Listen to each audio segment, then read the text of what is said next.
One of the wonderful things about this year's jury is that we have at least 4 of the members are illustrators or author illustrators, and so they'll get to show you some of their work in addition to read to you this morning. So again, welcome back. My name is Daniel Simon. I'm the editor-in-chief at WLT, and this is our last big public event for the day, and we're really delighted to welcome the 2025 NSK Prize jurors who were spending all day yesterday paying it forward and championing the work of their nominees. Of course, Sherry DeMaline was the writer who was ultimately chosen as the 2025 winner and will be here next fall to will vet her work when she comes to the University of Oklahoma.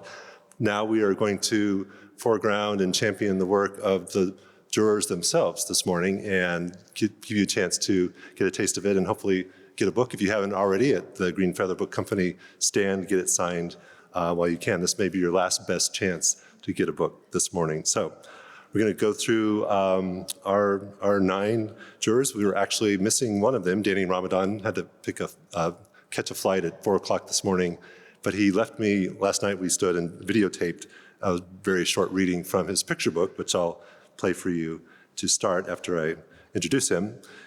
Danny Ramadan is a Syrian-Canadian author and LGBTQ refugee advocate. His memoir, Crooked Teeth, comes out it's out now, and it's reviewed in the current issue of WLT. And I think it's nominated for Governor General. I forget how many awards he said it has just been recently nominated for, which is wonderful news. His latest novel, The Foghorn Echoes, won the Lambda Award for Gay Fiction and was nominated for the BC and Yukon Book Awards and the City of Vancouver Book Award. The Clothesline Swing is translated to multiple languages. His award-winning children's books, the Salma series, continues to receive accolades. Salma the Syrian Chef, which is the excerpt that he read for me last night, has garnered over 17 awards and nominations. Salma Writes a Book won the prestigious Publishing Triangle Award 2024. So here's Danny Ramadan reading an excerpt from Salma the Syrian Chef. Hi everyone, thank you so much for hosting me here today, and I'm so sorry that I can't be with you. I was looking forward to speaking to you, but book tour life means that I have to be somewhere else. I'm so thankful that I got to be on this jury. I'm so thankful that Sherry DeMaline won. She is fantastic in every way, and I was honored to be her champion yesterday. Today I'm reading to you from Salma the Syrian Chef. Salma the Syrian Chef is a book that I have a lot of love for. When my publisher, my children's publisher, came to me and asked for a children's book about the refugee experience, I didn't want to write a refugee story that is full of wars and tanks and death. I wanted to write a story about a little girl who just wants to make a Syrian meal. So this is Salma the Syrian Chef. The art is by my friend Anna Braun, who's also an immigrant to Canada. Salma the Syrian Chef. Salma watches the Vancouver rain from her apartment window in the Welcome Center. It is different than the sunny days back in Syria. She still can't pronounce Vancouver, but her friends tell her that her ways of saying it are more fun. Vancouver, Salma says, but Mama is making dinner. Vandurar, Salma rolls her R's, but Mama won't look up from her English homework. Vancouver, Salma finally succeeds, but Mama is busy calling Baba back in Syria. Baba will join them in Canada soon. Salma's heart aches like a tiny fire in her chest when she thinks of Baba. She wonders if Mama's heart is burning too. Mama used to giggle with her friends in the refugee camp. It sounded like the ringing bells on the older boys' bikes. Now, after a long day of job interviews and English homework, Mama barely smiles when talking Salma in. Maybe if Salma can make Mama laugh, Vancouver will feel a little more like home. Salma draws Mama a clown. Salma draws Mama a clown's balancing on a ball on top of an elephant. She tells her a knock-knock joke about oranges and bananas that she learned in language school. She even hides behind the fridge. She jumps out and screams, "Boo!" But all she gets is Mama's sad smile, full of love, but empty of joy. I want to make Mama laugh. Salma rushes into the playroom and almost crashes into Nancy's chair. She's been sad for a long time. When was the last time you saw Mama smile? Nancy says. Salma imagines a waterfall of Mama's many sad faces since they left Syria. How about you draw a picture? Nancy says. Drawing helps me when I forget my good memories. Salma looks at the colorful crayons. Their colors shine like a rainbow on top of that waterfall. Salma draws her home back in Damascus, a yellow house with a garden surrounding it like a necklace. The garden had a tree with green leaves and a bird's nest with 3 little eggs. She colors the living room walls purple. Were the walls really purple? Nancy asks. No, Salma says, but it's okay to add colors to my own memories. Again, I'm so thankful that I got to be with you. I got to visit your beautiful city, and I look forward to maybe possibly meeting you again one day soon. Thank you very much.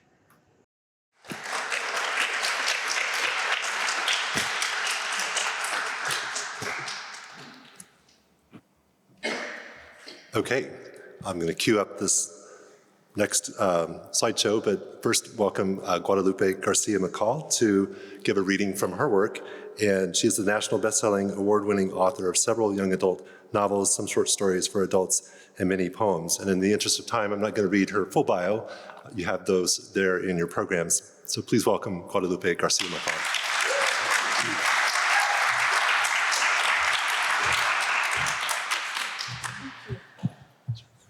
This podium's a little tippy, so be careful. Okay. Well, thank you so much. So I'm going to be reading from Echoes of Grace and a little bit about Echoes of Grace.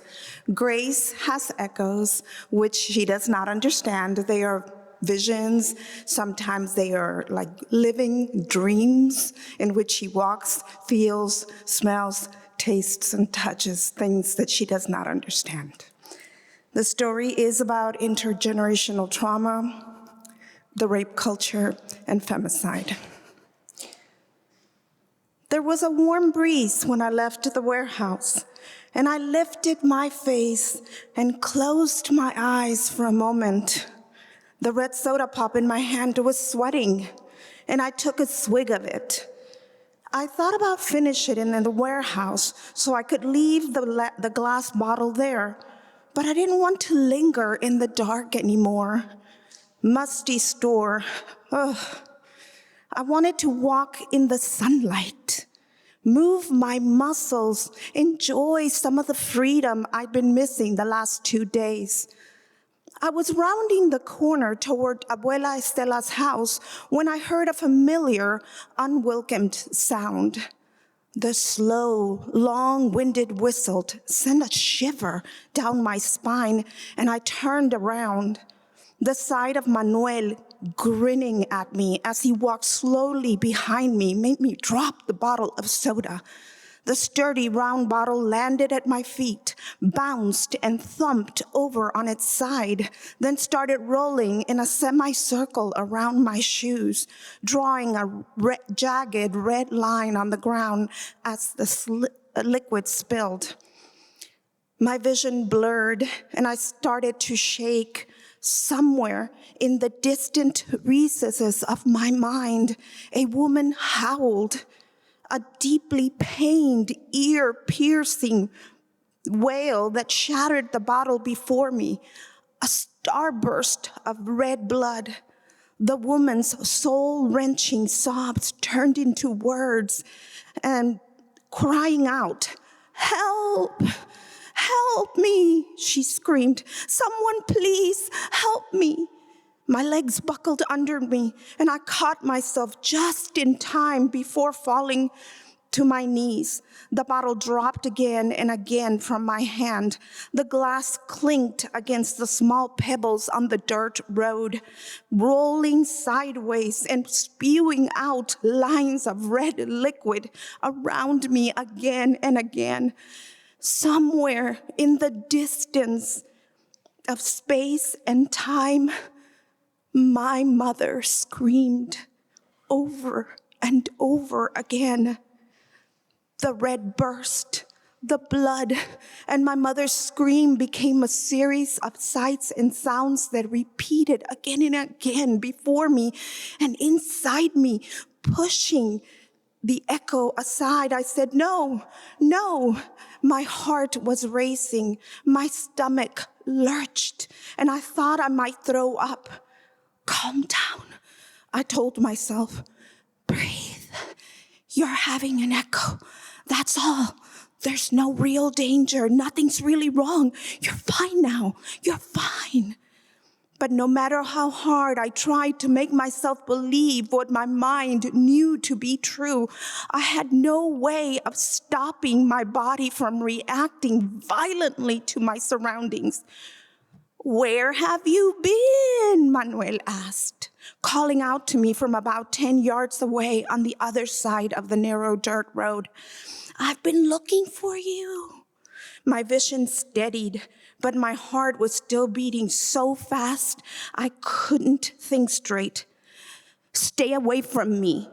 I was aware that my words might anger him, but unable to do anything else other than what my instinct demanded. And my instincts were screaming for me to move, to walk away as quickly as my legs would take me and get away from Manuel. So that's what I did. I just dropped the mesh bag. I let the groceries go. And I moved to the other side of the street where Manuel was walking now. If I hurried, I could get away from him. If I hurried, I could cross the road up ahead and beat Manuel to the gate. If I hurried, I could get there in 2, maybe 3 minutes. If I hurried, I could save myself. Thank you.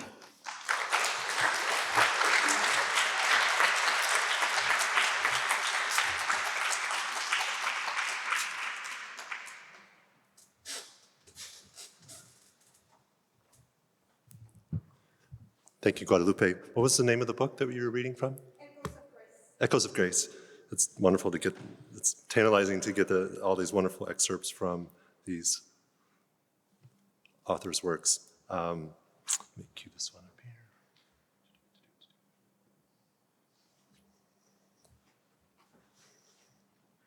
here. Okay, next up, we're going alphabetically by first name. Kate Rafik is an award-winning children's author and illustrator, as well as a publisher in the UK, living in mid-Wales, and just recently got back from London. She was shortlisted for a prize. What was the prize? Little Rebels Award, and was attending the ceremony just before she got on the plane to come to Oklahoma. So welcome to Kate Rafik, reading from We Are Here.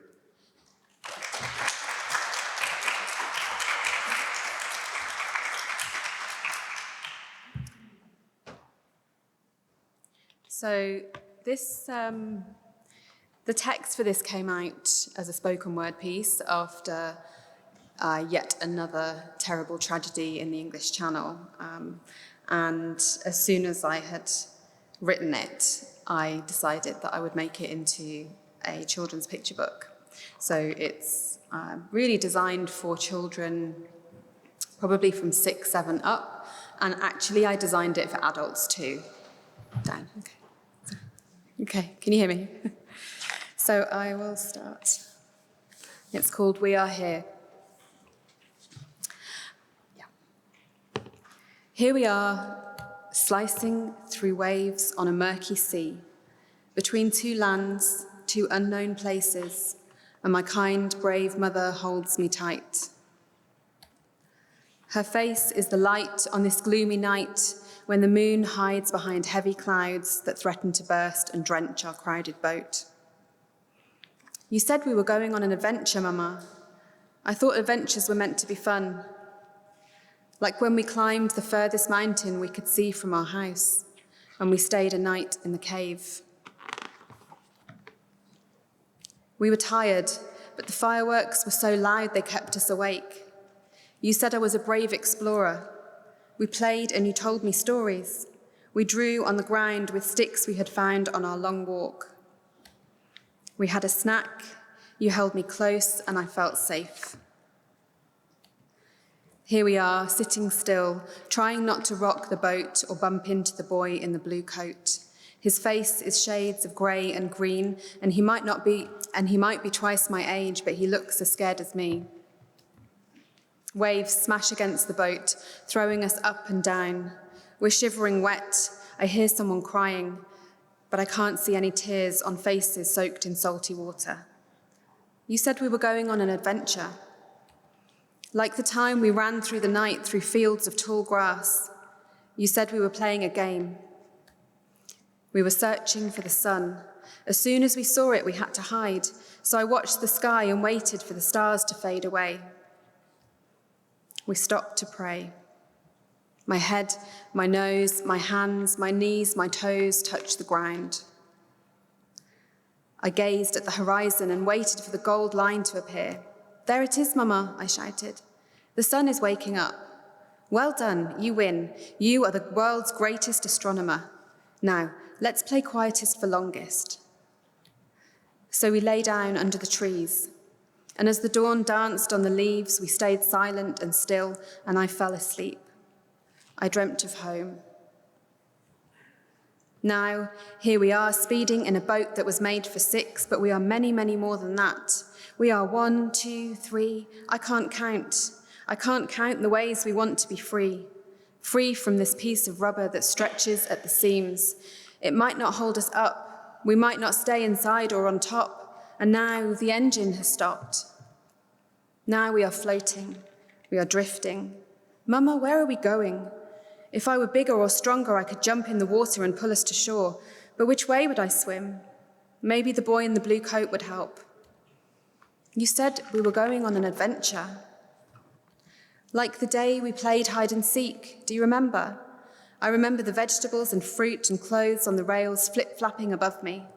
People everywhere shouting and chattering in words I couldn't understand.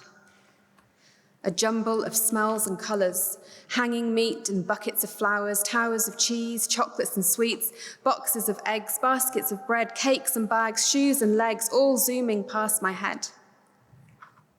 I hid so well. It took you such a long time to find me. Then you grabbed me.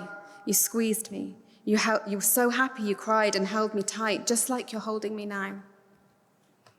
But now, here we are in the middle of the sea, drifting, rising, falling, up and down, up and down. The clouds can't contain themselves anymore, so the rain pours. Are we nearly there yet, Mama? You said we were going on an adventure. A risky adventure, a secret mission. No one could know we were hiding in the back of a truck, cramped, squashed, and stuck like sardines in a tin. You had a headache, so you leaned on me and slept. My tummy gurgled. My mouth was dry. The boy in the blue coat gave me some chocolate, and I saved you a piece for when you woke up. You said I was your best friend. Now, here we are on this deep and endless sea, between 2 lands, 2 unknown places, and my kind, brave mother holds me near. Her face mirrors the warmth of the rising sun, and I ask, will anyone come to help us, Mama? Maybe nobody knows. We are here.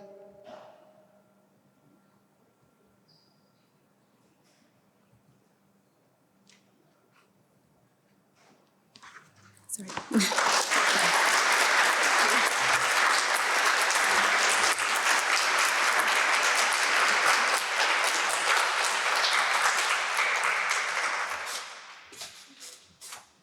Thank you so much, Kate. That was absolutely gorgeous, exquisite work. Thank you. So much of the conversation yesterday around the jurors' nominees was about the power of visual art as a storytelling medium, and as you can see here, it's just, it can blow you away even without words to see these stories being told. Next up, we have Lauren Tamaki, a Canadian illustrator and designer who loves acrylic ink, pencils, and watercolor paper. Her book with Elizabeth Partridge called Seen and Unseen was received the Siebert Medal in 2023. Please welcome Lauren Tamaki.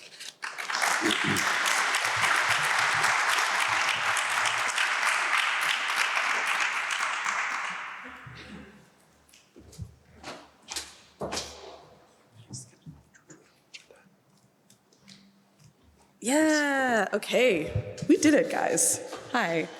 Thank you for having me. I'm Lauren Tamaki. This book, Every Peach is a Story, is coming out March 2025. And it was written by David Masumoto and Nikiko Masumoto, a father-daughter team. They are multi-generational Japanese-American peach farmers and authors. Mas has written many, many books all about peach farming, and this is their first children's book that I was so honored to illustrate for them. Every Peach is a Story. That's the end paper. I had to include it because I loved it. Jishan, is it ready yet? Midori asks. Try one, Jishan answers. What do you hear? Midori begins to bite, but can't. Crunch. It's too hard. When will it be soft and sweet like the peaches from last year? Good question, Jishan says. We have to wait. You'll know when it's ready, when it tastes like a story, he says. Midori looks confused. But what does a story taste like? A peach, like a story, needs time to grow, Jishan says. Green peaches are like our family's ancestors when they first arrived in America. Things weren't ready. They felt like strangers. Sometimes they didn't know what to say. Patience, hard work, survival, bittersweet. We have to wait to grow roots. Warmer temperatures, leaves dense, fruit changes colors. Is it ready yet? Midori asks. What do you see? The peaches have turned yellow, Jishan asks. But what kind of yellow? Yellow like the sun? Yellow like the flowers we leave on the abatsudan? Or golden yellow like our dog? Midori's father picks a small peach and says, squeeze gently. It still feels firm, Midori says. Everywhere? Jishan questions. What do you feel? There's one spot near the suture. It's beginning to feel different, a little soft. Dad adds, maybe this peach is like the beginning of our family farm. We began by planting roots in America in one spot, like the first trees we planted. I feel change, Midori wonders. Then hot weather, trees drink water, fruits grow fat. Let's pick some, her dad says. Jishan taught me that every peach is a story of all the hands that fill a bite with life, Midori shares. Farmers, workers, helpers, family, chefs, food workers, home cooks. They help to bring the farm from field to table. People and nature working together. Is it ready? Jishan asks, handing Midori a peach. Midori studies the color, studies the peach. She sees a deep golden color. It glows like summer, she says. Midori brings the peach to her nose, and it smells so sweet. It smells like the rich soil, too. Together, they all take a big, fat bite. Juice drips from their faces. Smiles and grins. Midori closes her eyes and the peach comes to life in all her senses. The hot sun, egrets flying over the pink blossoms in spring, workers on ladders tending to the trees, her whole family, ancestors she had never met, grandparents as young people when they were just planting those orchards, parents sharing a peach together, and her brother too. It tastes like a story, Midori shouts. Autumn leaves float to the earth, trees ready for rest. Farmers reflect. Winter chill, sleep for orchards. We say goodbye to Jichan. Midori waits for warm weather. She hears the sound of green peaches. She sees and feels the peaches change colors and begin to soften. At the peak of harvest, she breathes in the sweetness and scent of the earth. It's ready now, she says. Midori picks 2 peaches and goes to the cemetery. She sits on the grass and sets the peach on the headstone for her Jichan. She bites into a peach she brought for herself. Thank you, Jichan. This peach is your story. This peach is our story. And now I understand. Every peach is a story. That's a little bit of it. And another end paper.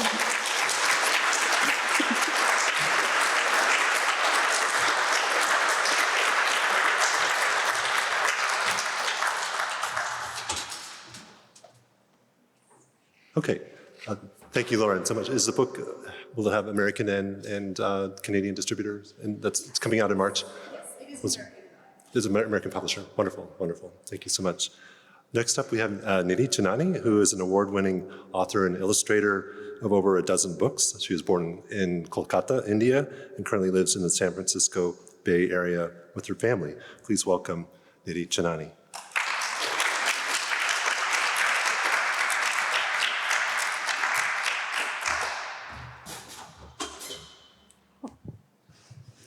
Thank you. So I won't take too long. This book is very short. I am a graphic novelist and an author-illustrator, and I think a lot about the harmony between words and pictures, both in comics and in picture books. I also think about how we represent those who are not represented, whether that's through our efforts in including kids who don't see themselves in books, which includes a variety of identities, including the quiet kids. And that's one of the reasons why I wrote Quiet Karima. And I'm going to ask you to participate, okay? So I usually share this with K through 2. And as you can imagine, kindergartners through 2nd grade cannot sit still like you all. And I'm not going to ask you to do that either. So here we go. Do you hear the gentle rain, the scurrying of squirrel feet? Now, if you can all make the sound of gentle rain, what do you think that's? Shh. My ears seek rhythm and beat, like the sound of my mama making rotis in a 1-2 tempo. What do you think a 1-2 tempo of making rotis sounds like? Okay. Quiet Karima. People call me Quiet Karima, like it's my first and last name. Others like to talk, talk, talk. I listen. It may seem like I'm not. I am. I wait for the right spot to share my gift. Behind the noise, I hear tunes.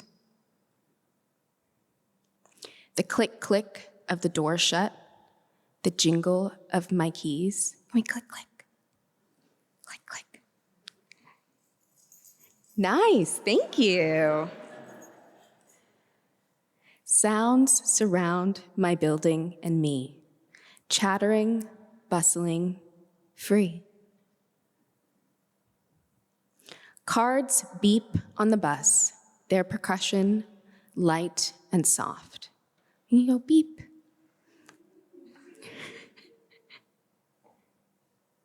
Walking through the park is a symphony. The wind in the oak leaves, wheels on the pavement, shoes in the street. So you can just, nice. A chorus of chicks, robins, wrens, and blue jays. Make some bird noises if you can. Nice. I cross the street, quiet for a tick, until I arrive at my favorite place. Mrs. T awaits. The first space where my quiet is okay. Mrs. T agrees. Without silence, there's no music. I share my treasures, a box, a can, a pair of chopsticks. They're quiet like me. Until we begin to tap and crash, groove and bash, songs are everywhere, in everything. I want to listen. I want to make. I'm an instrument, my heart, my body, part of the world's melody.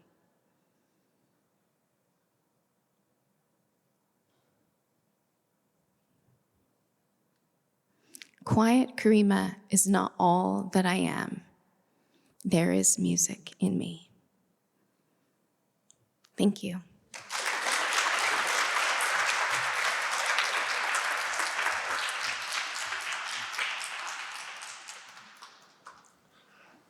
Okay, obviously I don't know how to alphabetize because Maggie comes before Nidhi, but which is a bad sign for an editor, but we'll just roll with it.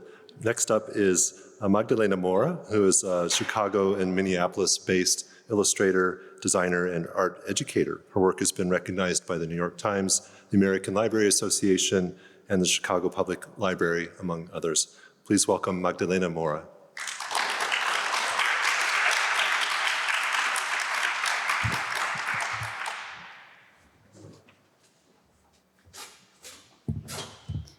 Hey, hi everyone. I'm Magdalena Mora, or Maggie Mora. I'm also an illustrator, so I apologize. You'll just have to crane your necks for a little bit longer. I'm going to be reading from the most recent book that came out that I illustrated called Barrio Rising, and it's by Maria Dolores Aguila, and this is her debut book about the creation of Chicano Park in San Diego.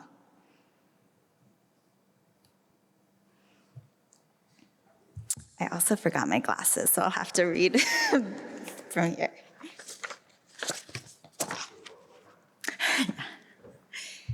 Let's see.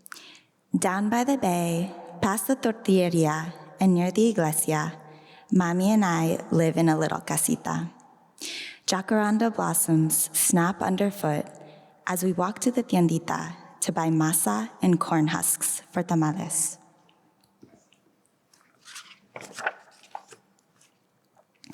One of the vecinos, our neighbor Salvador, sits on the curb, pencil dancing across his sketchbook. When we get closer, I see he's drawn the Coronado Bridge stretching over the bay from Barrio Logan. A diesel truck comes barreling down the narrow street, sending up clouds of dirt and dust. We cover our eyes as it passes by. Doña Laura putters around her porch, tending to potted plants with a shiny metal watering can. She smiles when Mami and I wave. Buenos dias, I yell, over the roar of cars racing on the freeway, but I don't think she hears me. I brush my fingertips along the Yonki's chain link fence. When the junkyard dogs come snarling, I start to run. But Mami stops me and says, "Be brave, Elena, sé valiente." She squeezes my hand when we turn the corner. "Mija, look." Across the street, earth movers stand still as statues, surrounded by the massive pillars of the bridge. They're finally building a park, I shout, following Mami into the tiendita. Do you think it will have swings, a slide? I hope so, Mami says. We've been asking for a long time. I daydream about the park as I help Mami look for corn husks. The tiendita is packed with people buying milk, fruit, and pan dulce. I hold the masa while we wait in line when the shop door crashes open. Everyone stares at our vecino Mario, standing there, struggling to catch his breath. They're not building a park. It's a police station, he pants. We've got to stop them. For a moment, I can't think. Mami's face drops, and my heart sinks into my stomach. But then I remember what she said earlier, and a small flame flickers to life inside of me. Mami, we have to be valiente. She stares at me. I push my shoulders back and stand tall. Should we go see what's happening? She asks. I nod. The construction site is full of men in hard hats and police with squawking radios.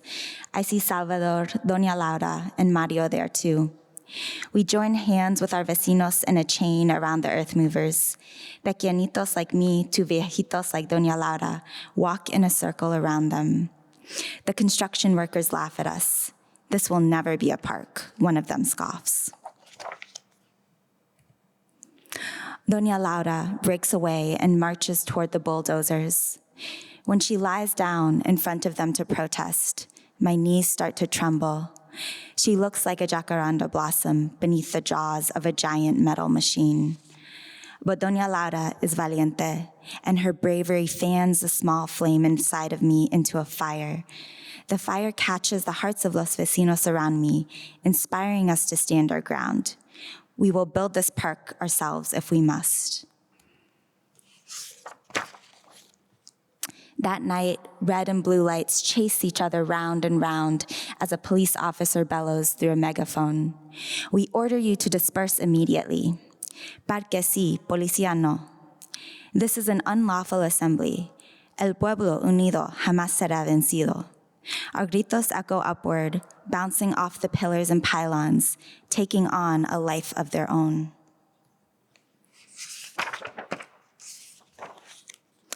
Every day for a week, Mami and I cook enormous ollas full of rice, beans, and tamales to nourish the vecinos building our park. Some work the land with picks and shovels. Others plant nopales, agave, and flowers. The boldest of our neighbors become los líderes, the ones who stand up to city officials and police when they order us to go home. As the sun sets, I sit next to Mami and listen to the vecinos' stories of everything we've lost. The beach where sunlight sparkled across the dappled metal surface of the bay, vecindarios fractured into factions, quiet streets overrun with diesel trucks trailing gray exhaust. My dream of a park starts floating away on the salty bay breeze, chilling me through my jacket, and I rest my head on Mami's shoulders. At dusk, as the fog creeps in and hides us in an inky, dreamy darkness, something changes. People trickle in one by one, then pour out of dusty, beat-up cars and buses. They come from barrios nearby, like National City and Otay Mesa, and from as far away as Los Angeles and Santa Barbara. Everyone is smiling and laughing. It's almost like a party. Mami and I offer them water, blankets, and food. Together, we are Radio Rising. After 12 days of protest, there's a meeting at Lowell Elementary where I go to school. The buildings are dark and silent, except for the bright lights blazing from the auditorium where people are filing in. I don't recognize my school. There's a fluttery feeling in my stomach. The city officials who told us to go home stand near the stage. A man in a fancy suit starts to speak. As you already know, the land under the bridge is not going to be a park. It's going to be a police station. His words are cut short when we raise our voices in protest. The man glares at us and clenches his jaw, and my vecino Salvador stands up. We are going to turn the pylons into things of beauty, he says. We will never give up. The room erupts. We stamp our feet and shout, Viva el barrio. The city officials huddle together. One of them, who Mommy says is Councilman Leon Williams, waves his hand around while he pleads to the others. What will it take? Will we ever get a park? Don't we deserve one?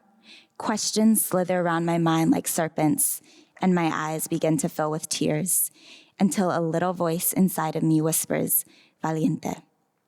I grab Mommy's hand and hold on. Councilman Williams steps forward to speak. For 12 days, the people of Barrio Logan have taken over the land under the bridge, he says. I've explained to the other officials that this neighborhood has found their power, and I support their struggle. Because of this, the state and city agree. Mommy squeezes my hand tight. The land will be a park. For just a moment, silence. Then my feet are dancing to the music of Mommy's laughter. My hands are clapping along to thunderous applause. My heart is touched by Doña Laura's triumphant abrazo. Sí se puede. Down by the bay, under the bridge, near the iglesia, down by the bay, near the iglesia and under the bridge, we paint the story of how we fought for a park with a rainbow of color. And we paint other stories too. Some happy, some sad, all ours. Paint dribbles down my arm as I smear it across the gray concrete wall. With every brushstroke, I tell my story too. Once the paint has dried, my barrio and I raise our flag. We build a kiosco, somewhere to gather, play music, and dance. We name this place Chicano Park. Hasta la Bahia. The end. Thank you.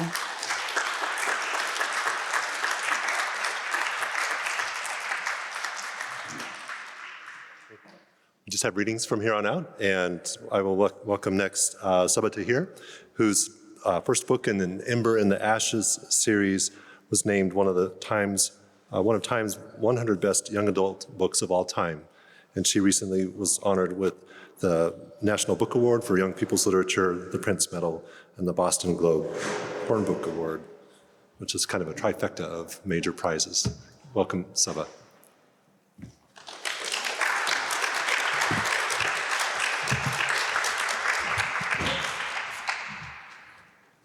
Hello, slight vibe shift here. This is a fantasy, deep nerd fantasy.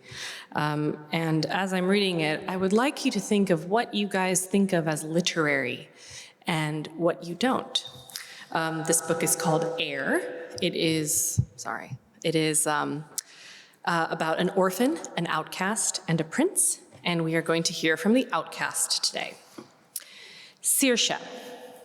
Saoirse knew she shouldn't have stayed in Raider's Roost as long as she had. The settlement festered like a forgotten canker in the foothills of the Sarin Mountains, a cesspool of liars, thieves, and worse. Now Saoirse stood in one of the Roost's miserable, rain-soaked alleys in the dead of night, surrounded by a gang of miscreants. She was weaponless and, irritatingly, bootless, with nothing but her wits standing between herself and complete destitution. Or possibly death, but she was, at this moment, primarily concerned with destitution. She spent the last 7 years saving up every penny from every job so she could leave the accursed empire forever. She wanted warm weather, clear water, and a nice little inn to run in the Southern Isles. She wasn't about to lose her dream to a pack of poorly dressed half-wits. "Give us the money, tracker," said the head thug, a pale weed of a girl called Migva. She packed a meaner punch than one would suspect, and she shook out her hand, sore from the beating she dealt Saoirse. "I'm tired and hungry and sick of hitting you." Saoirse glanced behind her to the shack she'd lived in for the past few months. It was an ugly, ramshackle sort of place held together by spite and dirt, like most of the Roost. She'd rented a room in it from a hulking gem dealer too scary for even a roost rat to cross. They'd worked out a trade. Between her other jobs, she tracked down items or people he was interested in, and he ran off anyone who might want to rob her. In a lawless place like the Roost, it was a cushy trade. Everything was dandy until the gem dealer's lover caught him cheating with a handsome tea merchant from up the lane. An hour later, the gem dealer was dead. His lover fled with the gems. Now the vultures circled. "I told you, I don't have..." Ugh.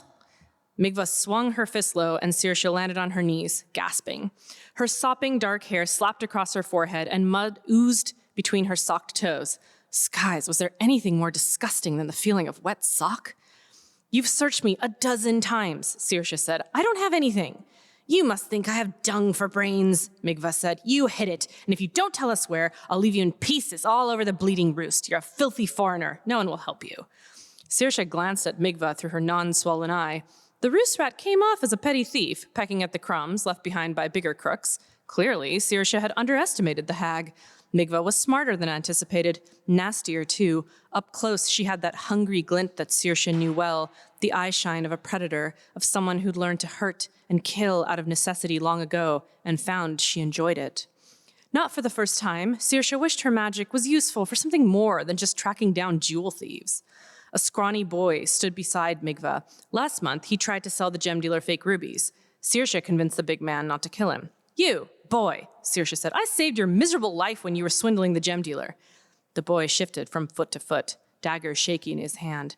Migva, Migva spun, drawing her blade across the boy's throat so fast that his blood was soaking into the mud before Saoirse understood what had happened.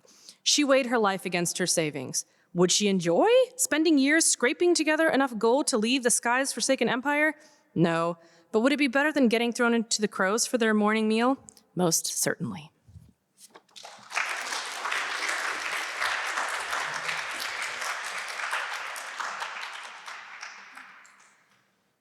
Our next reader is Susan Fletcher, who has written 12 novels, and many of them have been named to best of lists, and these are books for kids and young adults as well. She taught for many years at the VCFA, the MFA in Writing for Children's program at Vermont College. She lives in Bryan, Texas. Welcome, Susan Fletcher.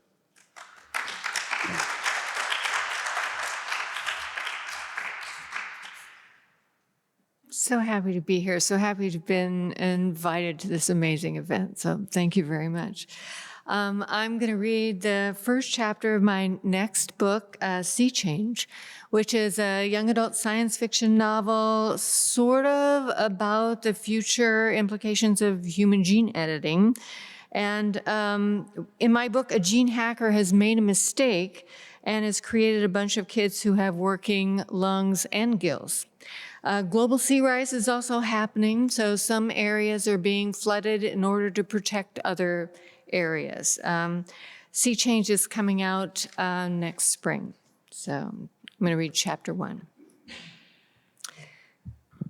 It was the piano that caught my eye when I swam into the flooded townhouse. I'd finned through the front doorway and into the dim entry hall, drawn to the great room ahead, oddly bright. High in the ceiling, above the surface of the water, a crack had opened up. A shift of wavering daylight pierced the room, making the blonde wood of the piano glow. Sycamore.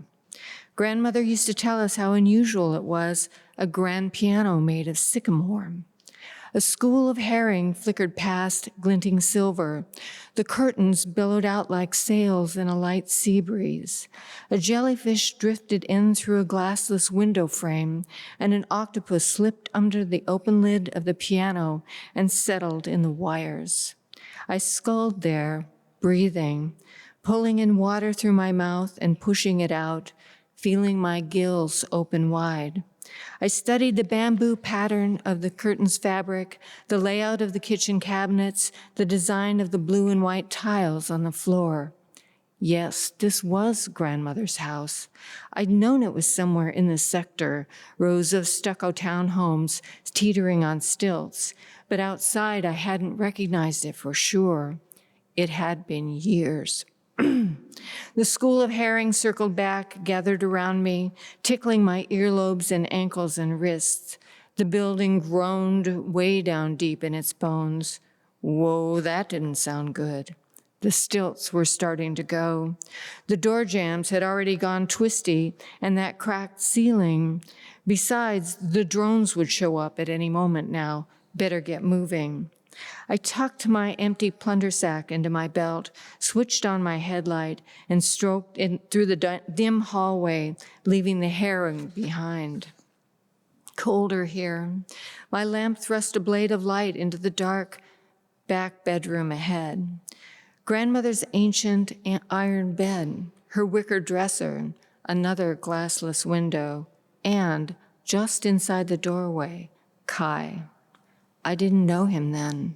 I didn't know a thing about him. He was a halo of copper-bright hair, a twist of long, lean, wet-suited body, the dull glint of a scuba tank, a sudden burst of rising bubbles. A normal, with a plunder sack hanging from his back, so a scavenger like me.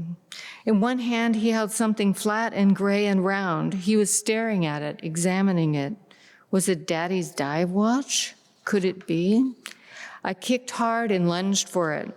The guy turned his head. Behind his mask, a startled look, unguarded, vulnerable. I tore the watch from his hand and twisted round to go, but he slammed into me.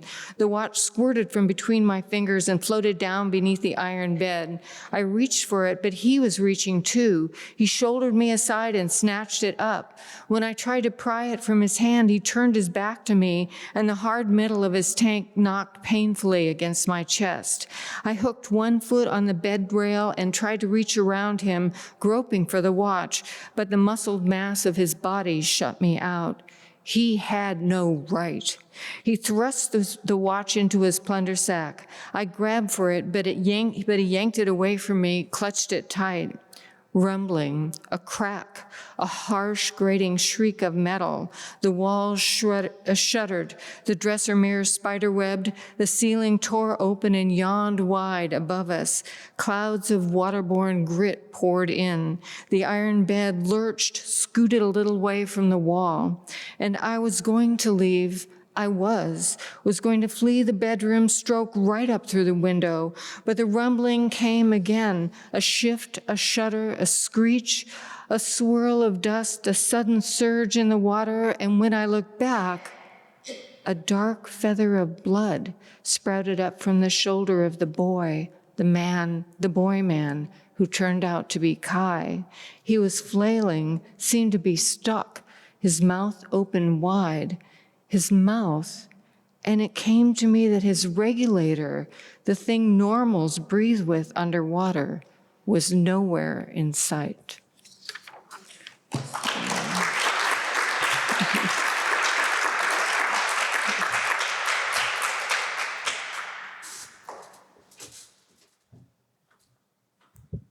Thank you, Susan. Another great book to look forward to in the spring. Our last reader this morning is Varian Johnson. Well, it's afternoon, I guess, at this point, but did they just turn the heat on? It was like meat locker, and now it's a sauna. Okay.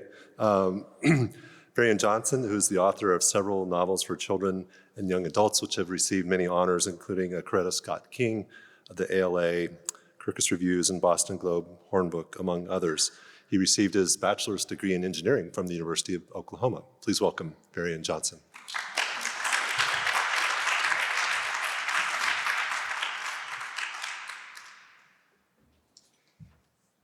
Thank you so much. I am very honored to be here. It's a bit surreal to, I've been a student here, to be in this union. Back then we had Sbarro and Wendy's. We didn't have some of the stuff you guys have now. Seeing my old dorm, Walker Tower, Walker West, 423. Seeing my books in the library. I studied in that library. I slept in that library. It's really nice to be back. I am reading from the Parker Inheritance. Chapter 1, Abigail Caldwell, October 17th, 2007. Abigail Caldwell stared at the letter stared back. The paper was bright, crisp, smooth, like the pages of a new book that had yet to be cracked open. The letter, with its small, black, single-spaced words and sharp edges, spoke of a great injustice. It was written by spoke of a great injustice. It was written by a man who did not exist, and it promised an incredible fortune to the city of Lambert, South Carolina, if its puzzle could be solved. Abigail refolded the letter and then placed it in her purse. Dusk was beginning to set, and apart from the handful of teens playing basketball, Vickers Park was empty. She sat on a bench outside of the Enoch Washington Memorial Tennis Courts. A small crew had already removed the rusted fence surrounding the courts and was now carrying over jackhammers. A large yellow backhoe loomed in the distance. "Miss Caldwell, you sure you want us to start tonight?" the chief of maintenance asked, handing her some earmuffs. "We're going to have to pay overtime, and the noise alone will—" "I know," she said. "I'll deal with any fallout tomorrow." She couldn't risk starting the operation during daylight hours. It would draw too much attention. The chief adjusted his hard hat. "Which court do you want to start with?" he asked. "That one," she said, pointing to the one on the left. It sat directly across from her park bench for what she hoped was the final clue. "And it would be mighty helpful if we knew what we were looking for," he said. "I agree, Odell." She rose from the bench. "Maybe a chest, a crate, I don't know, but I'm sure we'll recognize it when we see it." Once the lights had been erected, the crew began jackhammering, breaking up the green tennis court into chunks. Then came the backhoe, its engine groaning through the night. Abigail stood nearby, flashlight in hand, watching as the machine scooped out pile after pile of rubble and dirt. With each dump, she reminded herself of all the clues from the letter, the photos. The money had to be there. The chief paused the backhoe after a few hours, then waved over Abigail. "I'm sorry, Miss Caldwell, but we're not finding anything. How much deeper do you want us to go?" She checked her watch. Time was passing too quickly. It would be dawn soon, and with the sunrise would come a flurry of questions and accusations. "Maybe just a little deeper." She glanced at the bench. "And can you have a few of your guys start jackhammering the base there below there too?" He followed her eyes to where she was looking. "But don't tear up the bench. It's important." He frowned. "Miss Caldwell, the work order said we're only supposed to—" "Don't worry about that," she snapped. "I signed the order, and I'll handle any problems with the paperwork." Then she sighed. "I'm sorry, it's just a lot's riding on this." As he went to give new instructions to his crew, she peered into the deep, dark hole. Abigail had wagered her reputation, her job, and perhaps her overall career on a hunch. She hadn't even considered that she could be wrong.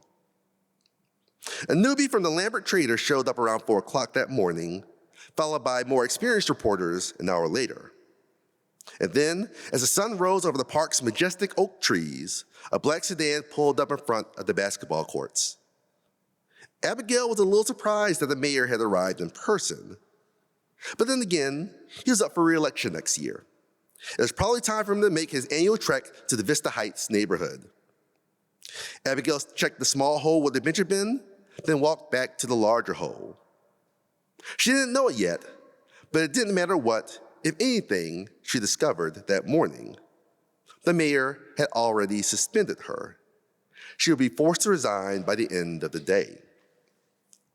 The letter will remain a mystery, its secrets hidden for 10 more years, until someone came along who was brave enough, or perhaps foolish enough, to take up the challenge again.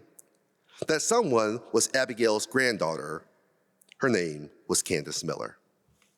Thank you.